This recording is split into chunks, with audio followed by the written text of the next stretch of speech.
গ্রাম, যেটি মুন্সিগঞ্জে অবস্থিত, আর যেখানে গেলে আপনারা এই শীতের সময় পেয়ে যাবেন এই সরিষা ফুলগুলো দেখতে। এত সুন্দর লাগে তখন এই গ্রামটিকে দেখতে। আর এই গ্রাম হচ্ছে ইছামতি নদীর তীরে অবস্থিত।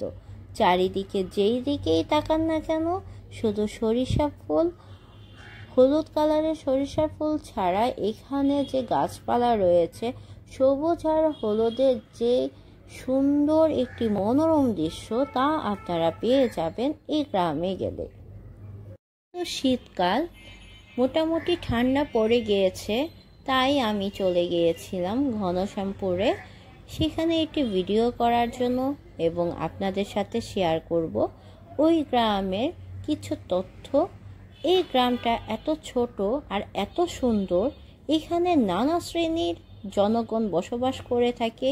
এই যে জায়গাটা দেখতে পাচ্ছেন, এখানে কাঠ দিয়ে বিভিন্ন ধরনের ফার্নিচার থেকে শুরু করে নৌকা পর্যন্ত তৈরি করা হয়। শুধু তাই নয়, এই কাঠ দিয়ে তারা বিভিন্ন ধরনের বাড়ি, মানে ঘর যেগুলো রয়েছে সেগুলি তৈরি করে থাকে। এই পাশেই রয়েছে একটি স্কুল, আর এই যাওয়ার পথে এই সুন্দর রাস্তাটি পড়বে, যে রাস্তার ঘেঁষে আপনার হাঁটলে মন ভালো হয়ে যাবে। এই প্রাকৃতিক দৃশ্য দেখলেই আপনার মন ঠিক ভালো হতেই হবে। ইছামতির কোল ঘেঁষে যে ব্রিজটা রয়েছে সেই ব্রিজে দাঁড়ালে আপনারা দেখতে পারবেন অনেক প্রাচীন একটি মন্দির। এই মন্দিরের অংশটুকু দেখানো হচ্ছে, এই যে দেখুন, যেটি শ্রী কালী মন্দির নামে পরিচিত। আর এখানে পেয়ে যাবেন বড় একটি মাঠ, আর সেখানে একটা স্কুল রয়েছে যেটি রায় বাহাদুর স্কুল নামে পরিচিত।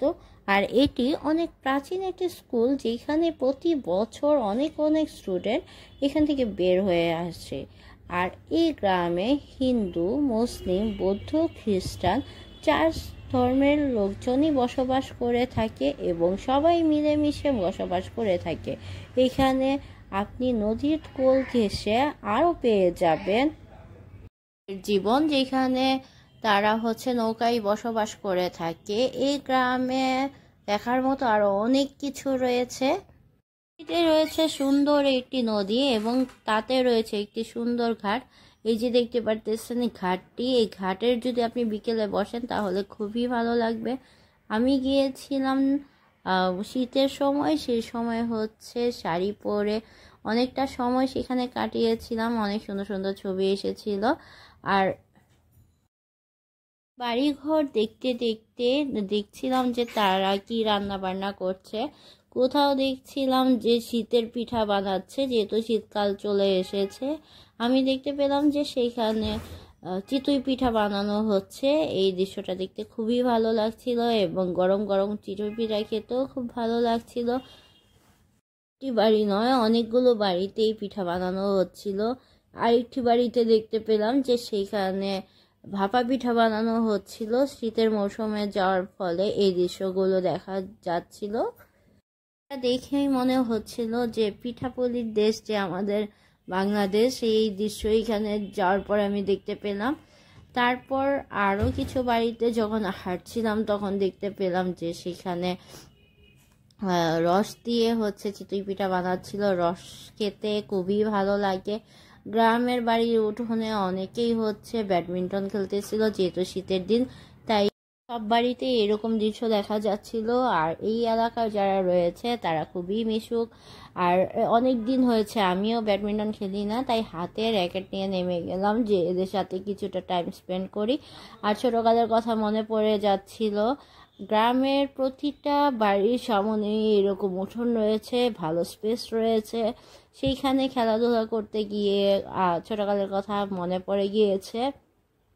শীতের সকালের টাইমটা সবচাইতে ভালো লাগছিল। শীতের সকালে যখন হাঁটতেছিলাম কিছু বাড়িতে দেখতে পেলাম যে ক্ষেতের যে সবজি রয়েছে সে নিজেদের হাতে সবজি দিয়ে খিচুড়ি রান্না করছে।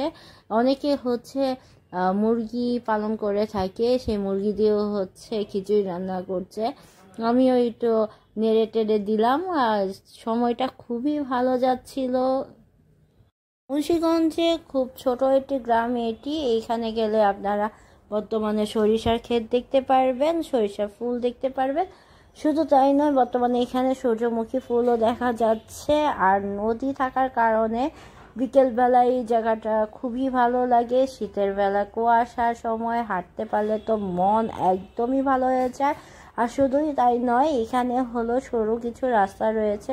গ্রামীণ রাস্তাগুলো বরাবরই সুন্দর হয়ে থাকে, আর এই রাস্তাগুলি আসলে খুবই খুবই সুন্দর। আর প্রতিটা ঘরে ঘরেই বর্তমানে গেলে দেখতে পারবেন যে পিঠা পাওয়া যাচ্ছে।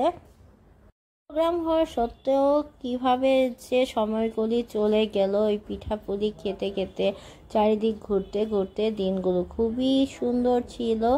আপনারা যদি সামনে 16 ডিসেম্বর রয়েছে, যার যার গ্রামে গিয়ে ঘুরে আসতে পারেন।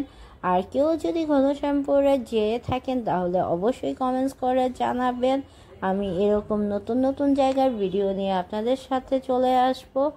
দিন শেষে যখন চলে আসব তখন গিয়েছিলাম সেই আমার সবচেয়ে প্রিয় একটি জায়গা, সেটা হচ্ছে সরিষা ফুলেরও সেখানে সূর্য ডোবার যে দৃশ্য রয়েছে তা অবশ্যই আপনার মনকে খুবই আনন্দ দিবে। এই দেখুন সেই সূর্য ডোবার দৃশ্যটি। এভাবে আজকের ভিডিওটি শেষ করছি। আল্লাহ হাফেজ।